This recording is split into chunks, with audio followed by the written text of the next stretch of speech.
Bonjour et bienvenue au webinaire sur s'adapter au changement, répondre aux chocs culturels, à la séparation et à la perte.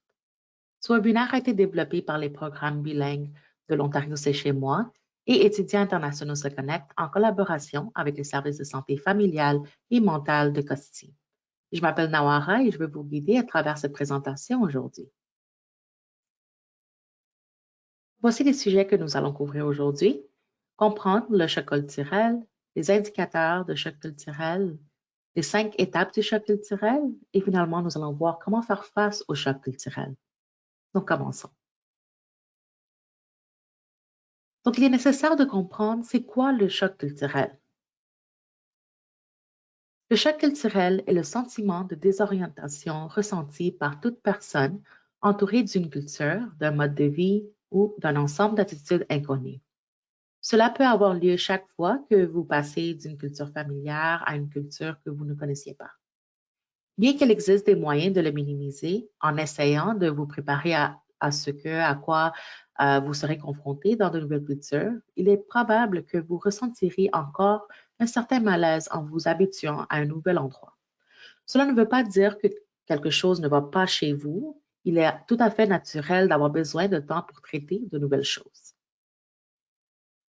Voici des exemples de chocs culturels. Donc, il peut y avoir différence de climat, donc les températures comparées à votre pays d'origine à température du Canada. Vous pouvez aussi avoir des barrières linguistiques, donc comprendre les accents différents, l'argot local, etc.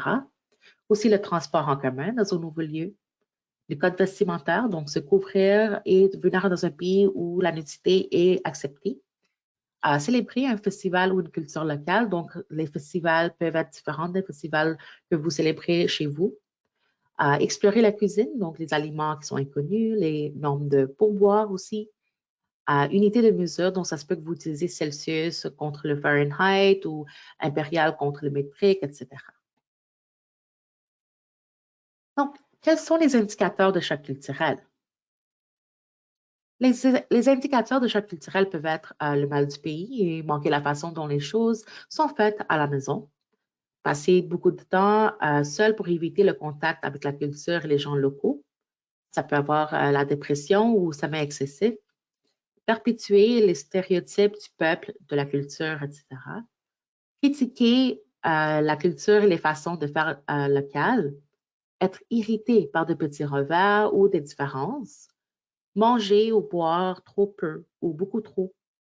Manque de motivation pour explorer ou accomplir les tâches nécessaires. Paranoïa à propos de la sécurité, de l'assainissement, etc. Il peut y avoir des problèmes spécifiques liés à votre expérience académique, donc discuter ouvertement des notes plutôt que penser qu'il s'agit d'informations personnelles. Les cours basés sur la discussion comparés aux cours qui sont magistraux. S'adresser aux professeurs par leur prénom au lieu de les appeler formellement par leur titre et nom de famille, donc comme monsieur, madame, etc. Pouvoir manger et boire en classe. Se sentir nerveux à l'idée de communiquer en anglais ou en français en classe.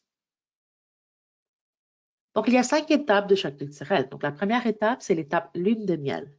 Cette étape est remplie de sentiments extrêmement positifs qui peuvent durer une semaine ou quelques mois. Vous êtes dans une aventure que vous attendiez avec impatience et trouvez de la joie à découvrir les nouvelles personnes, les aliments, les cultures et les expériences. Au cours de cette phase, vous commencerez à identifier des éléments similaires et différents entre la nouvelle culture et votre culture d'origine. Ensuite, il y a la deuxième étape qui est l'étape de négociation. Cette étape se caractérise souvent par des sentiments d'irritabilité, d'anxiété, de frustration et peut-être même d'hostilité. Ces sentiments découlent de l'incapacité de comprendre les choses, comme l'incapacité de parler ou de lire la langue sur les panneaux ou les menus.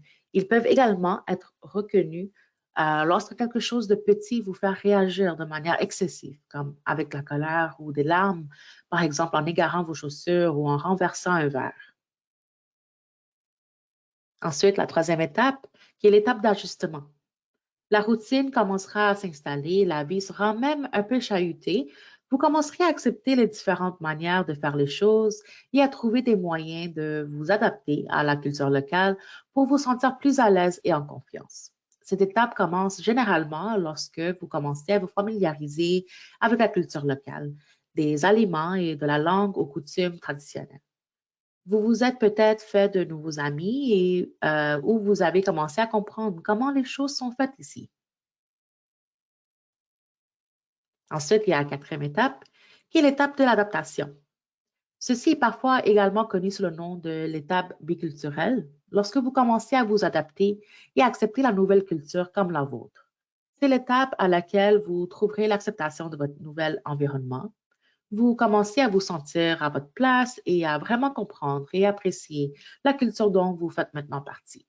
À ce stade, vous avez surmonté les sentiments d'isolement et de solitude et avez maintenant de nouveaux amis, des activités à explorer, de nouveaux aliments préférés, etc. Finalement, il y a l'étape de le choc de réentrée.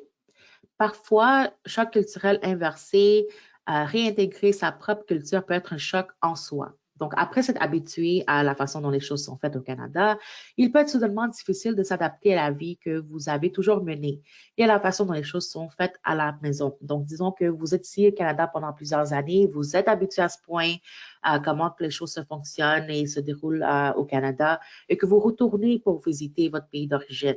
Ça se peut que vous serez dans un choc de réentrée parce que vous allez remarquer que vous êtes plus habitué maintenant de comment les choses sont faites au Canada à la place de comment que vous étiez en train de mener les choses avant. Cette étape de choc culturel ne se déclenche généralement qu'au retour à la maison après un départ prolongé et peut ne pas s'appliquer aux étudiants internationaux. Donc, c'est plus les nouveaux arrivants. Donc, comment faire face au choc culturel? C'est très important de suivre une routine saine. Donc, pour faire cela, donc, il est nécessaire de suivre une routine car elle favorise un sens du but et de la normalité. C'est nécessaire de bien manger, de dormir suffisamment et de pratiquer une activité physique qui peut favoriser une meilleure santé mentale. Éviter les drogues et la consommation d'alcool. Ils peuvent vous aider à faire face temporairement à vos émotions négatives, mais à long terme, ils peuvent vous faire sentir beaucoup plus mal. Tenez loin de la comparaison. Évitez d'idéaliser la vie à la maison en la comparant à votre nouvel emplacement.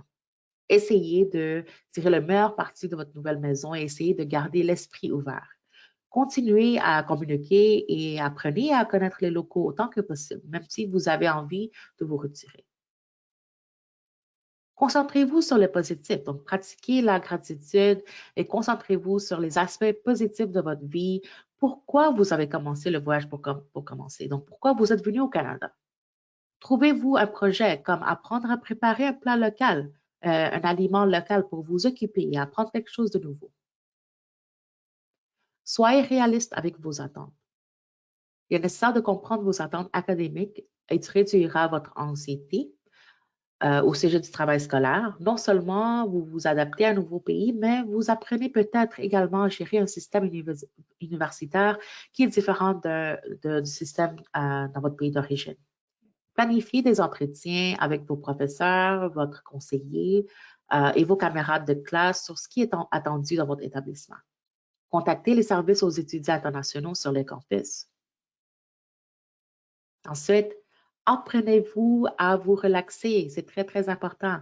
Participez à des activités relaxantes, l'exercice et les étirements, à la lecture, donc lire un livre, écouter de la musique que vous aimez, la méditation, faire des prières, écrire dans un journal, faire vos passe-temps favoris, peut vous aider à soulager le stress qui peut être associé à l'isolement. Socialiser et rester connecté. Apprenez à connaître une variété d'étudiants.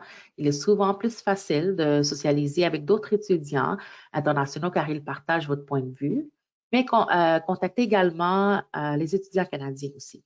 Rejoignez les clubs, les rencontres organisées par l'école. Vous en trouverez d'autres qui vivent la même expérience que vous. Essayez de rejoindre une classe ou un groupe en fonction de vos passe-temps ou de vos intérêts. Cela pourrait inclure des groupes en ligne si vous ne pouvez pas assister aux événements en personne. Il est normal de manquer vos amis, votre famille à la maison. Donc, il y a plusieurs applications qui sont disponibles en ce moment. Par exemple, Skype, WhatsApp, Signal, il y a Facebook, FaceTime et plusieurs autres applications de messagerie internationale qui sont gratuites pour rester en contact avec eux. Ensuite, nous allons parler brièvement du programme L'Ontario, c'est chez moi. L'Ontario, c'est chez moi et en anglais, on appelle ce programme Orientation to Ontario, O2O, qui est un programme bilingue qui est financé par Immigration, Réfugiés et Citoyenneté Canada, donc le IRCC, et le gouvernement de l'Ontario. Donc, ce programme a été conçu pour accélérer et faciliter l'établissement des nouveaux arrivants en Ontario et les aider à faire des choix plus éclairés. Vous pouvez nous contacter par courriel ou par téléphone si vous avez des questions et bien sûr, visitez notre site web pour avoir accès à plusieurs ressources que nous avons, comme des webinaires comme celui-ci. Ensuite, il y a aussi le programme Étudiants internationaux se connectent, qu'on appelle aussi International Student Connect, ISC, qui offre de l'information et de l'orientation sur l'établissement aux étudiants internationaux qui poursuivent des études postsecondaires en Ontario. Donc, ce programme, c'est bilingue aussi. Le ministère de l'Enfance et des Services sociaux et communautaires de l'Ontario finance le programme Étudiants internationaux se connectent pour offrir un soutien aux étudiants internationaux et à leurs familles. Vous pouvez nous contacter par courriel ou par téléphone ou sinon visiter notre site web pour avoir accès à plusieurs ressources qui sont disponibles.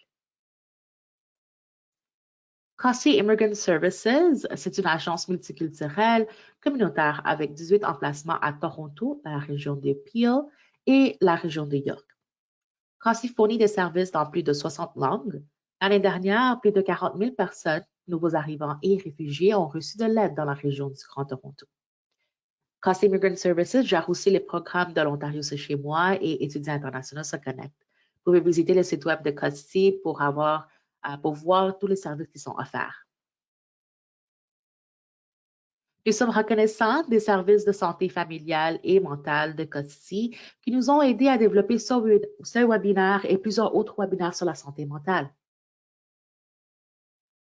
Merci beaucoup d'avoir assisté à ce webinaire et bonne journée.